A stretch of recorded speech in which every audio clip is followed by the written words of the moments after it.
She raised that champagne glass like a weapon, her voice cutting through the elegant chatter. Just a waitress now. The contempt in her eyes burned through me. Every dignitary in earshot turned to watch my humiliation, but my sister had no idea she'd just lit the fuse to her own destruction. The military gala at the United States Embassy in Paris sparkled with the kind of false glamour that makes honest people uncomfortable. Crystal chandeliers cast dancing shadows across rows of military medals and diplomatic ribbons, while champagne bubbled endlessly in glasses held by people who'd never missed a meal in their lives. I moved between the round tables in my pressed black and white server's uniform, carrying a silver tray loaded with tiny appetizers that cost more than most people's weekly groceries. To everyone in that room, I was invisible, just another piece of the help. That's exactly how I needed it to be. No one expected to see former Captain Catherine Mitchell serving drinks to people she once briefed on national security matters. 3 years ago, I'd worn Air Force dress blues in rooms just like this one. My cyber intelligence credentials opening every door. My security clearance giving me access to secrets that shaped foreign policy. Now those same people looked right through me as if I'd never existed. Perfect. Tonight wasn't about reclaiming my old life or winning back respect. It was about destroying the people who'd stolen everything from me and thought they'd gotten away with it. I spotted my sister Margaret across the polished marble floor, standing with 2 French military attachés near the windows overlooking the embassy gardens. Her red silk dress caught the light like fresh blood against snow, and when she saw me approaching with my tray, that particular smile appeared on her face. The one she'd perfected at family dinners when she knew she was winning an argument and wanted everyone to see it. She didn't wait for me to reach her table. She raised her voice just enough to carry across the nearby conversations, ensuring maximum witnesses to what she thought would be my final humiliation. Well, would you look at this? My brilliant sister Catherine, the one who was going to change the world with her computer skills, reduced to carrying trays for people who actually matter. I guess the Air Force finally figured out you weren't officer material after all. The French official to her right shifted uncomfortably, clearly embarrassed by the public family drama. The other man suddenly found the ceiling's ornate moulding absolutely fascinating. I kept my expression neutral, a skill 3 years of public disgrace had hammered into me like armor. Would you care for an appetizer, ma'am? I offered the tray with steady hands, my voice carrying no emotion whatsoever. Margaret waved me away with perfectly manicured fingers, her wedding ring catching the light. Do they at least let you take home the leftovers? I imagine food must be tight on a server's salary. Or are you still living in that tragic little apartment above the computer repair shop? What she didn't know, what none of them knew, was that I'd chosen this cover deliberately. Sometimes you have to go underground to unearth the truth that powerful people have buried. And the truth was standing 20 feet away in a $5,000 suit, shaking hands with admirals and laughing at their tired jokes. Philip Morrison looked like success itself. Silver hair perfectly styled, shoulders back. That particular swagger that comes from never facing real consequences. He collected powerful friends like some people collect stamps, and tonight he was adding to his collection. But I knew what he really collected: state secrets, classified data, information that could compromise entire operations. And tonight, right here in front of everyone, he was about to make another exchange. I watched from the corner of my eye as Morrison slipped something into a tech executive's jacket pocket during a handshake. A small gift-wrapped package, no bigger than a matchbox, transferred so smoothly that even someone watching wouldn't notice unless they knew exactly what to look for. The executive didn't acknowledge it, just kept talking about quarterly projections and market penetration. Smooth, professional, treasonous. The soft jazz from the band near the main stage covered individual conversations, but couldn't hide the tension building in my shoulders. The aroma of roasted lamb and fresh bread from the kitchen mixed with expensive perfume and cologne, creating an atmosphere of false refinement that made my skin crawl. These people thought they were untouchable, above the law, beyond consequences. Margaret materialized at my elbow again, unable to resist another attack. You know, Catherine, Mother would be absolutely heartbroken to see you like this. All that education, all those opportunities Father provided. And you're serving shrimp to people who actually matter. It's really quite pathetic when you think about it. I'm exactly where I need to be, I said quietly, not looking at her. She tilted her head, studying me with those sharp green eyes we'd both inherited from our father, though she'd gotten his ruthlessness too. Still playing the victim? You should have accepted your discharge gracefully instead of making such an embarrassing scene. Fighting the system just made you look guilty. Everyone says so. If only she knew how hard I was still fighting, how every moment of these 3 years had been preparation for tonight. My earpiece crackled softly, the bone conduction speaker invisible to anyone watching. 2 words in my ear, package moving. Morrison was heading toward the ballroom's far corner, where General Marcus Harrison held court like a king among nobles. 4 stars on his shoulders, commander of United States forces in Europe. The kind of man whose single word could restart careers or end them forever. He was also the only person in this room with both the power and the integrity to act on what I was about to show him. I had information that would force his hand, whether he wanted to act or not. But first I needed to position myself perfectly.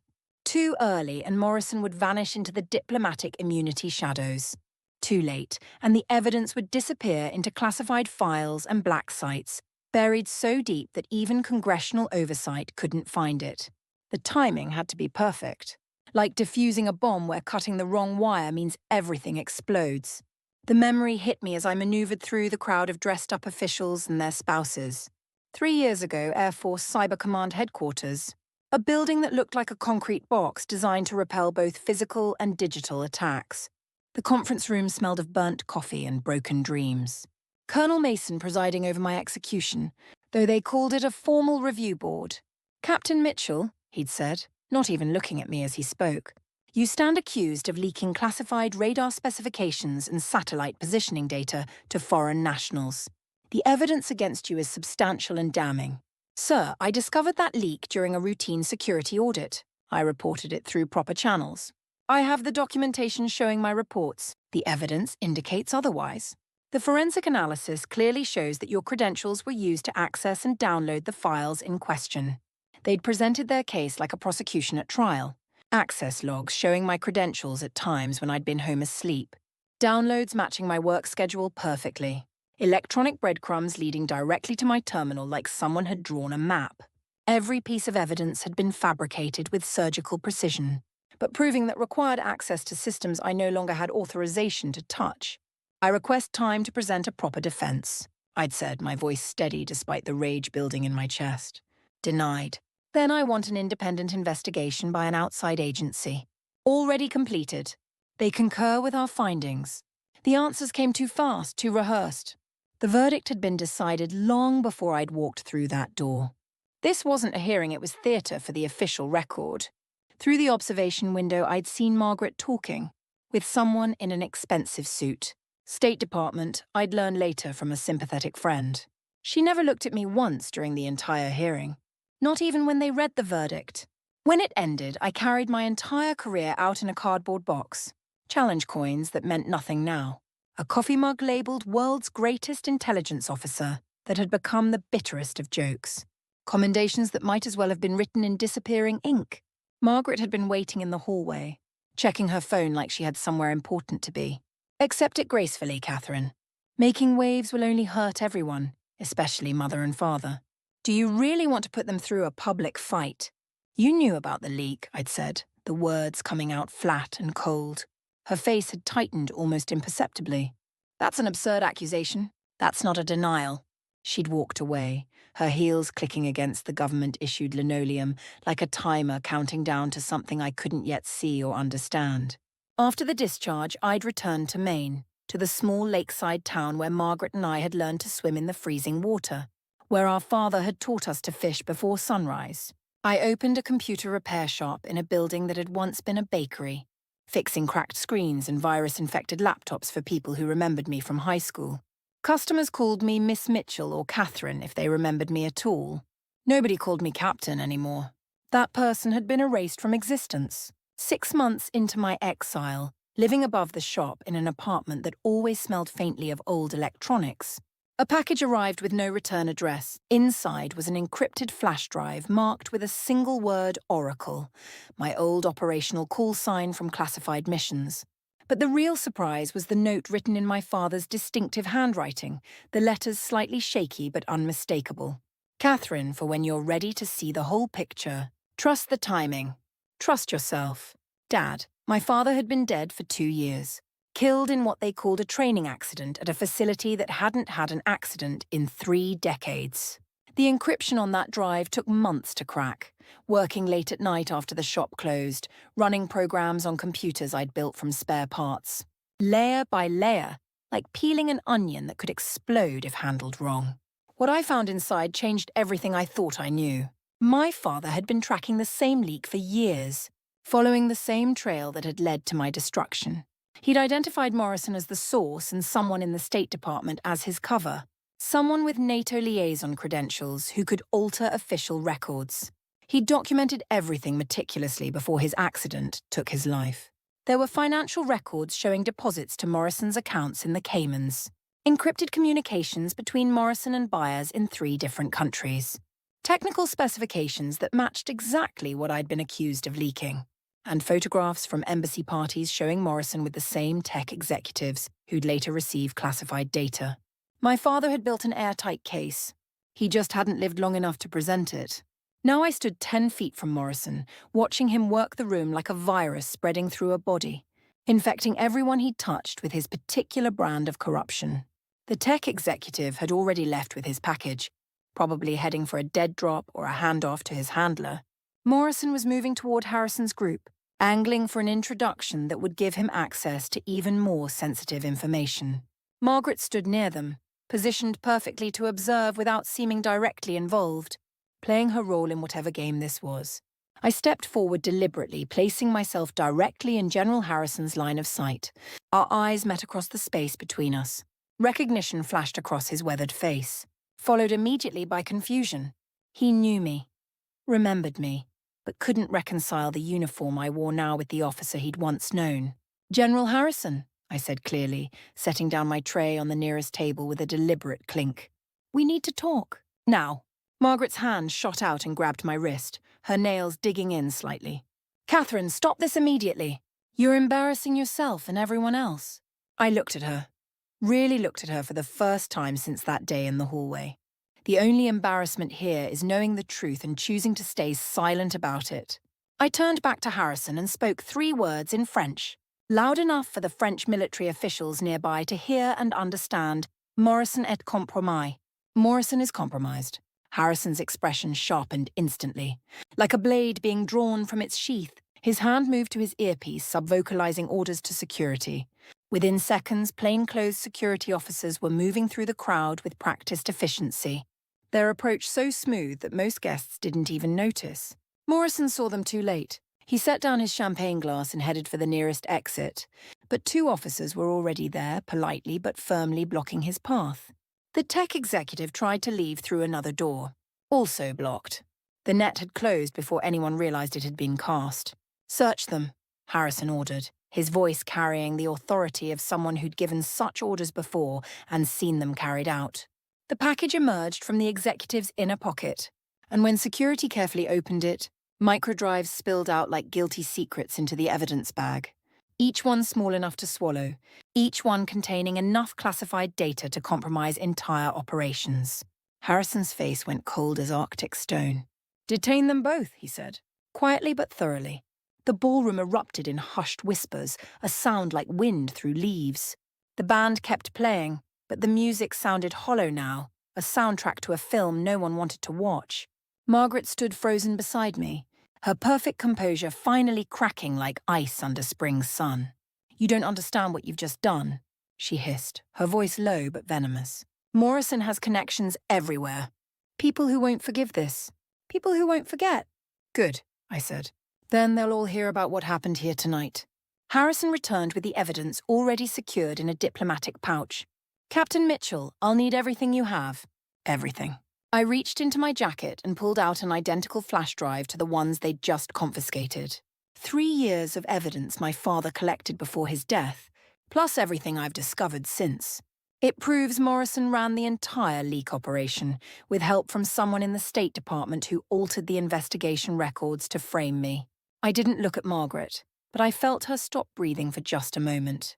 Security led Morrison away in restraints, his silver hair no longer perfectly styled, his swagger replaced by the shuffle of a man who'd just realized his immunity had expired. The party continued around us, but everything had changed. People whispered behind raised hands, eyes following the drama with the attention usually reserved for scandal among celebrities. Margaret pulled me aside with surprising strength, dragging me toward an alcove near the service entrance. Catherine listened to me very carefully. Morrison wasn't working alone. There are others, people in positions you can't imagine. They won't let this stand. I know, I said calmly. That's why I'm not stopping here. This is just the beginning. General Harrison had moved us to a secure room in the embassy basement, the kind of room that doesn't officially exist. Under harsh fluorescent lights that made everyone look guilty, the evidence was undeniable. The micro drives contained not just the classified radar data I'd been accused of leaking, but satellite positions for the next 6 months, encrypted NATO communications, and technical specifications for systems that weren't supposed to exist yet. Morrison's digital fingerprints are everywhere. The intelligence officer confirmed, his fingers flying over a secured laptop. This goes back years. How did we miss this? Someone helped him hide it, Harrison said, his eyes finding mine. Someone with access to alter our own investigation files. What about the State Department connection? Harrison asked, though his tone suggested he already suspected the answer. I placed Margaret's diplomatic identification badge on the metal table. I'd lifted it from her purse during our last exchange, a skill I'd learned in training but never thought I'd use on family. Run the access logs for the past 3 years. Someone used State Department credentials to access and alter my investigation files. Specifically, someone with NATO liaison authority. The room went silent except for the hum of electronics. Harrison studied the badge, then me, his expression unreadable. You're accusing your own sister of treason, he said quietly. I'm presenting evidence. What you do with it is your decision. The intelligence officer's fingers flew across his keyboard, pulling up records that should have been checked 3 years ago. His face darkened progressively as data filled his screen. She's right. State Department credentials were used to access and modify the files. Multiple times. Always right before key decisions in the investigation. This badge number is all over it. Harrison leaned back in his metal chair, which creaked under his weight. Captain Mitchell, the United States Air Force owes you more than an apology. We owe you your life back. I don't want apologies, General. They won't give me back 3 years or my father's life. I want accountability. I want everyone involved exposed and prosecuted. Your discharge will be overturned immediately. Full restoration of rank and clearance. Back pay for the entire period. I don't want my old life back, General. That life is gone, and the person who lived it doesn't exist anymore. I want the truth on the official record, and everyone involved held accountable under the full extent of military law. Including your sister? Especially my sister. She had the power to stop this and chose not to. That makes her worse than Morrison. An aide knocked and entered, whispering urgently to Harrison. His expression grew even darker, if that was possible. Your sister is requesting a deal. Full cooperation in exchange for immunity from prosecution. I stood up, smoothing my server's uniform with steady hands. That's your decision to make, General. I've done what I came here to do. The truth is out. What happens next is up to people above my pay grade. Where will you go now? He asked. Wherever I'm needed. There are more Morrisons out there, more networks of corruption. Someone needs to find them, without official backing. Official backing didn't protect me before. It won't protect the next person they target. I left the evidence on the table and walked out of that windowless room. In the corridor, Margaret waited by the emergency exit, her perfect appearance finally crumbling like a facade in an earthquake. Her makeup was smudged, her hair no longer perfectly styled, her hands shaking slightly. Catherine, please. I'm your sister. We're family. You were my sister. Now you're just someone who knew the truth and chose to bury it for your own advancement. I was trying to survive in a system that eats people alive. You don't understand the pressure, the threats, both spoken and implied. I survived that same system. The difference is I survived without destroying anyone else to do it. I pushed through the heavy doors into the Paris night. The city stretched before me, lights twinkling with possibility and danger in equal measure. My phone buzzed with a message from an unknown number. Heard you're back in the game. Have a job if interested. Berlin tomorrow. Significant risk, significant reward. I typed back, send details. As the taxi drove me away from the embassy, General Harrison called. I almost didn't answer, but old habits die hard. Captain Mitchell, one question. Why tonight? Why reveal everything at such a public venue? Because everyone who mattered was watching. No place to hide, no way to spin it, no opportunity for a cover-up. Sometimes the truth needs an audience to survive. And your sister? She made her choice 3 years ago. Now she gets to live with the consequences. That seems cold. No, General. That's justice. Cold would be letting her walk away again. The taxi continued through the narrow Paris streets, past cafes closing for the night and couples walking hand in hand. Another message arrived. Your father's death is being reinvestigated. Preliminary findings suggest it wasn't an accident. Brake lines were compromised. I stared at the words until they blurred, feeling something crystallize in my chest, hard and sharp as diamond. Send me everything, I typed back with steady fingers. Are you sure you want to know? I've never been more sure of anything in my life. The hotel room was small but clean, anonymous in the way I'd learned to appreciate. One suitcase held everything I owned. 3 years of preparation condensed into portable necessities. My laptop glowed in the darkness as I researched flights to Berlin. Whatever waited there, I'd be ready for it. The headlines were already forming on news sites: espionage ring exposed at embassy gala. Defense contractor arrested in diplomatic immunity scandal. Questions raised about State Department involvement in military cover-up. By morning, my name would be cleared in the official record. Margaret's would be mud, her diplomatic career over. Morrison would face decades in federal prison. But that was just the beginning of something larger. My phone rang. Harrison again. Catherine, there's something else you need to know. We found communications between Morrison and contacts in Berlin, Moscow, Beijing, and Dubai. This network is extensive, more than we imagined. They're selling everything from troop movements to cyber defense protocols. Good, I said, meaning it. Then I'll be busy for a while. You could come back officially. Lead the investigation from inside. Full reinstatement, your choice of posting. No, I'm more effective this way. Outside the system, I can move freely without bureaucratic constraints or political considerations. That's dangerous. These people have already killed once. So is trusting the system to protect me. At least this way, I know where the threat is coming from. He couldn't argue with that logic. I ended the call and returned to the window, looking out at the city of light. Somewhere out there, in other cities. Other embassies, more corruption festered like an untreated wound. More innocent officers were being set up to take falls they didn't deserve. More truth was being buried under classification stamps and bureaucratic doublespeak. But not on my watch. Not anymore. I'd been broken once, shattered into pieces I thought could never be reassembled. It had taught me something valuable sometimes. You have to be completely destroyed before you can rebuild yourself into something stronger. Something that can't be broken again. My father had understood that. He'd left me breadcrumbs in the form of encrypted files, knowing that one day I'd be ready to follow them to their conclusion. He'd trusted me to finish what he'd started, even if he couldn't be there to see it. Margaret had never understood. She thought survival meant compromise, that success meant stepping on others to climb higher, that loyalty was a luxury she couldn't afford. But real strength comes from standing up when everyone wants you to stay down. Real success is measured in truth told, not lies hidden. Real loyalty means standing by your principles even when it costs everything.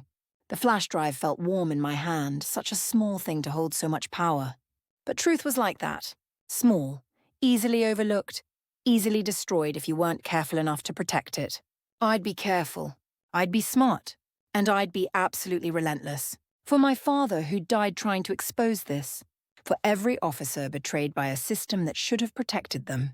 For myself, because I'd earned the right to fight back. Berlin tomorrow. Then wherever the trail led, Morrison's network would fall, piece by piece, node by node, until nothing remained but the truth laid bare for everyone to see. They'd taken my commission. They'd taken my reputation. They'd taken 3 years of my life and my father's life entirely. But they'd given me something in return without meaning to freedom from the very system that had failed me. Now I could fight without rules of engagement, without bureaucracy, without asking permission from people who might be compromised themselves. I smiled, thinking about Margaret trying to negotiate her deal, trying to salvage something from the wreckage of her carefully constructed life. She'd learn what I'd learned: when everything falls apart, when all the facades crumble, you discover who you really are underneath. I'd discovered I was stronger than I'd known, smarter than they'd counted on, and far more dangerous than anyone had suspected. The truth has a way of surfacing no matter how deep you bury it. My father had known that. Now his killers would learn it too. One exposure at a time, one guilty secret at a time, until the whole rotten structure came tumbling down like a house of cards in a hurricane. The next morning came too quickly. I'd barely slept, my mind running through possibilities and connections. The flight to Berlin was in 3 hours. I dressed carefully, choosing clothes that would blend in anywhere. The kind of outfit that security cameras forget immediately. My phone buzzed with updates from Harrison's team. They'd found more drives hidden in Morrison's apartment. The data trail led to a dozen more names, some in positions that would shock the public if revealed. Good. Shock was what the system needed, a jolt powerful enough to force real change. I thought about calling my mother, telling her the truth about everything. But some conversations needed to happen in person, and she'd never forgive Margaret if she knew. That was a bridge I'd cross later when the dust settled, if it ever did. The taxi to the airport drove through morning traffic, ordinary people heading to ordinary jobs, unaware that their security had been compromised for years by people they trusted. That was the real crime, not just the espionage, but the betrayal of public trust. At the departure gate, I noticed a familiar face, one of Morrison's associates, trying to look casual while clearly watching for someone. He hadn't seen me yet, might not recognize me out of the server's uniform, but his presence meant the network already knew what had happened. Good. Let them know someone was coming for them. Let them lose sleep wondering when their turn would come. I boarded the plane without looking back, finding my seat by the window. Below, Paris sprawled in the morning sun, beautiful and oblivious. The woman next to me was reading a newspaper with Morrison's arrest on the front page. She tutted disapprovingly and turned to the crossword. If only she knew how deep the rot went. How many people in positions of trust were selling out their countries for money or power, or sometimes just because they could. But that was changing. One arrest at a time, one exposure at a time, one truth at a time. The plane lifted off, carrying me toward whatever waited in Berlin. In my bag, the flash drives held enough evidence to bring down a dozen more people like Morrison. In my mind, I held the knowledge of how to find evidence on dozens more. My name is Catherine Mitchell. I was a captain in the United States Air Force until the system I served betrayed me. I was destroyed by people I trusted, including my own sister. I lost everything that mattered to me, including my father. But I survived. I rebuilt myself into something they never expected. I found the truth they thought was buried forever, and I made sure the world found it too. This isn't about revenge, though I'd be lying if I said there wasn't satisfaction in watching Morrison led away in handcuffs. It's about something larger. It's about every officer who's been falsely accused, every whistleblower who's been silenced, every truth that's been classified not for security but for convenience. I'm their voice now. They're proof that justice doesn't always wear a uniform or follow regulations. Sometimes it wears a server's outfit and carries a tray of champagne. Sometimes it looks like nothing special at all. That's what makes it unstoppable. The plane climbed higher, leaving France behind. Below, the clouds looked like a floor of cotton, soft and deceptive. You could almost believe you could walk on them. But anyone who tried would fall right through. Just like the lies I'd been told, pretty on the surface but with nothing underneath to support them. In Berlin, more secrets waited. More corruption to expose? More innocent people to vindicate. The work would never really be done. But that was okay. I'd found my purpose in the ruins of my old life, and it was worth more than any commission or medal. My father would have been proud, not of the destruction but of the rebuilding, not of the revenge but of the justice, not of the exposure of family betrayal, but of the courage to face it. His flash drive sat in my pocket warm against my side. Such a small thing to have changed everything. But then again, the most powerful weapons usually are. A word in the right ear. A document in the right hands. A truth told at the right moment. Morrison had thought he was untouchable. Margaret had thought her betrayal would never surface. They'd both learned otherwise. Now others would learn the same lesson, one at a time, city by city, lie by lie, until the truth was all that remained. The flight attendant asked if I wanted anything to drink. I ordered black coffee, needing the caffeine and the bitter taste to keep me sharp. There would be time to rest when the job was done. But that time was far in the future. For now there was work to do, truths to uncover, justice to serve, and I was just getting started.